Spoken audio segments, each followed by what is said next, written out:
el tejido conectivo, la lámina propia, muy vascularizada, sobre todo a nivel de los córneos, ¿no? Se dice que pueden dilatarse muy parecido a los cuerpos eréctiles del pecho, ¿no? Se llenan, se ingurgitan de sangre, y eso puede aumentar la temperatura del aire. Y también, como producen secreción, tanto serosa como mucosa en su superficie, pueden producir evaporación del agua que está en esa superficie por incremento del calor, y eso humidifica el aire que respira, ¿no?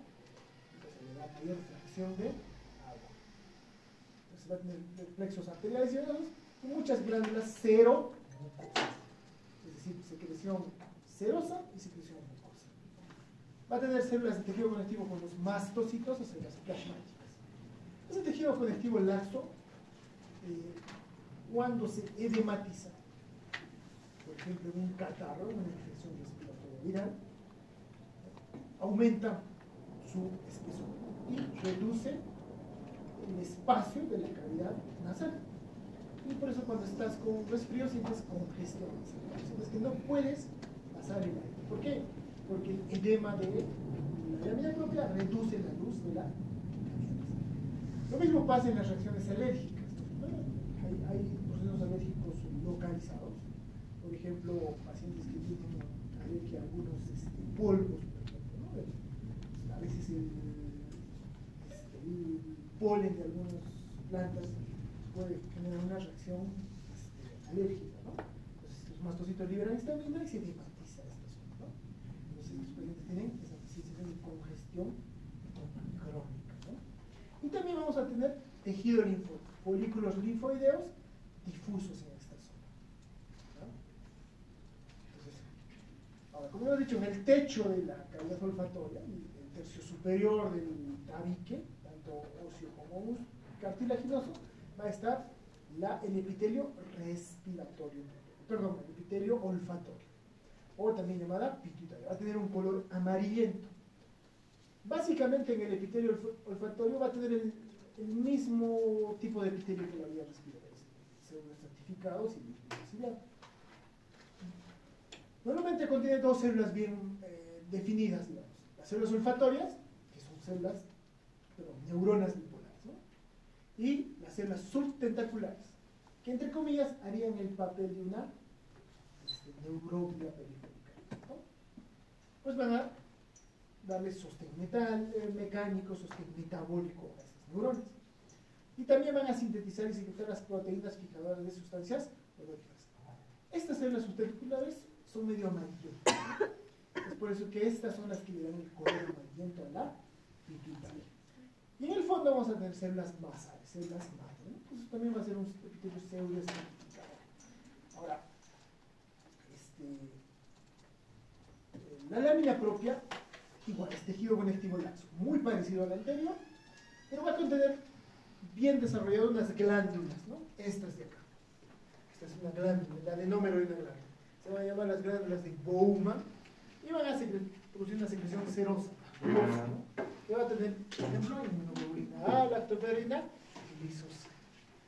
Y esta también va a tener una función. Las sustancias odoríferas van a quedar atrapadas en la mucosa. Entonces, al liberarse esta secreción, va a lavar la superficie para que el contacto de las sustancias odoríferas no sea permanente, ¿no? También va a haber los axones de las células, ¿no? Se van juntando y van a formar fibras o ramilletes que van a atravesar la lámina del etmoides, ¿no? La lámina cribosa, y van a formar el nervio olfatorio, ¿no?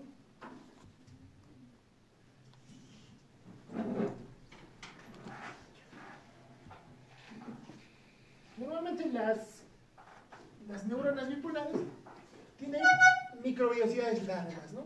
Inmóviles normalmente, que se aperturan como una flor, ¿no? Sobre la superficie del epitelio.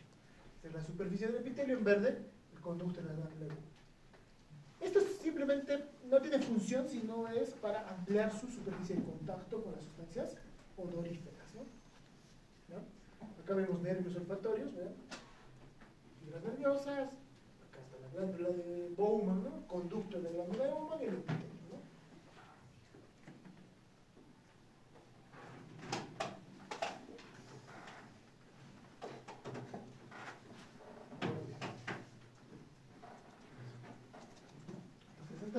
Células olfatorias es ese ramillete que termina como una flor, se llama vesícula olfatoria, ¿no? Si nosotros aplicamos, va a tener esa vesícula olfatoria. Es una dilatación a partir de la cual parten las microvellosidades, las vellosidades que están como una flor, ¿no? Entonces son neuronas bipolares, ¿no?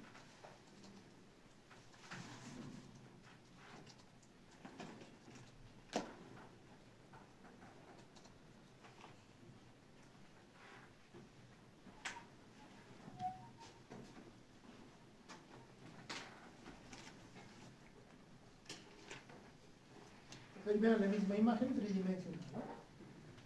En amarillo las células bipolares, neuronas bipolares, células subreticulares, las rosadas, y las células más grandes, ¿no? El producto de la glándula de Bowman y los filetes nerviosos, ¿no? Las células subreticulares tienen un borde siniestro, ¿no? ¿Ya? Las células. Entonces, esto solo en la mucosa olfatoria. Normalmente comunicándose con la cavidad nasal van a haber espacios aéreos, ¿no es cierto? Espacios aéreos en ciertos huesos, como el frontal, maxilar, ¿no es cierto? Femoidal. Se van a llamar los senos paranasales. Son espacios, ¿no? Espacios que van a tener múltiples funciones. Normalmente su mucosa se va a parecer a la cavidad nasal, va a tener epitelio respiratorio, ¿no? Con una lámina propia que lo va a fijar al periósteo de estos. Pero en recientes estudios se ha visto que la mucosa de estas cavidades tienen una enzima, se llama la óxido nítrico sintetasa. La óxido nítrico sintetasa. ¿Qué va a sintetizar? Óxido con concentraciones elevadísimas de óxido nítrico en su cavidad. Se ha visto que este óxido nítrico pasa junto con el aire inspirado hasta la profundidad de los pulmones, los alveolos, y el óxido nítrico es un vasodilatador.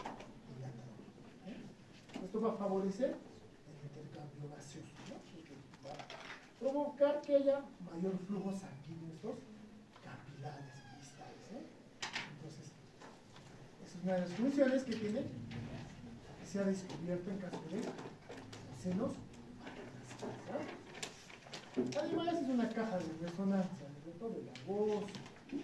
Normalmente sus conductos son muy pequeños, se comunican con la cavidad. Si estos se obliteran, se obstruyen, ya sea porque el moco está espeso, por ejemplo, se acumulan secreciones y tienen una infectarse. Y eso se llama sinusitis, ¿cierto? La sinusitis es una infección. Inicialmente empieza como una infección viral, se dematiza su lámina propia y puede obliterarse sus conductos, ¿no?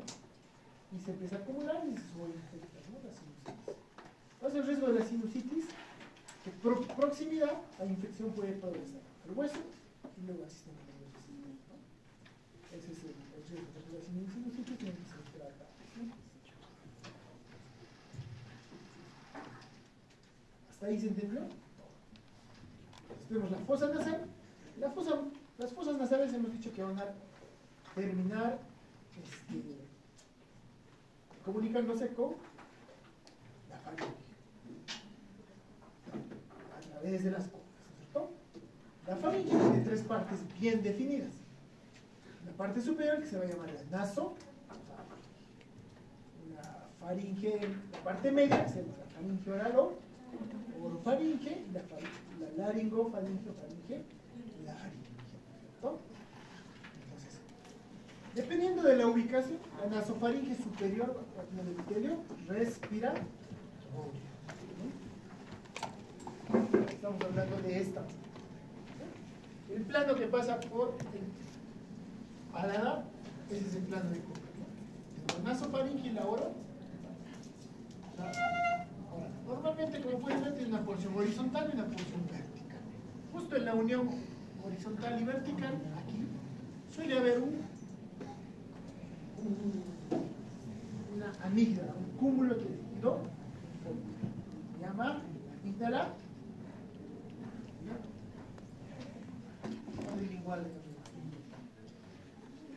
Tiene un nombre propio, se llama adenoides, ¿no es cierto? Adenoides o amígdalas árticas, ¿no? Suele ser única en realidad, pero en niños sobre todo esta puede aumentar mucho su tamaño y obstruir la luz de la nariz, sobre todo cuando, si se dan cuenta, la parte posterior es ósea, pero la anterior es tejido blando, el paladar blando. Cuando el paciente está en decúbito dorsal, el paladar blando cae hacia la pared posterior de la faringe y obstruye la nariz. Lo normal es que no pase nada, pero si hay una obstrucción, se hace bien. Entonces el paciente tiende a roncar, ¿no? A tener una voz nasal, ¿no? Entonces se llama adenoides, ¿no? En algunos casos se tiene que operar y quitar eso, ¿no? Por la sintomatología. Epitelio respiratorio, básicamente, ¿no? En caso de la orofaringe, que es una continuación de la cavidad oral, ¿no? Va a contener epitelio malpighiano, epitelio plano estratificado sin estrato, ¿no? Lo mismo que la laringofaringe.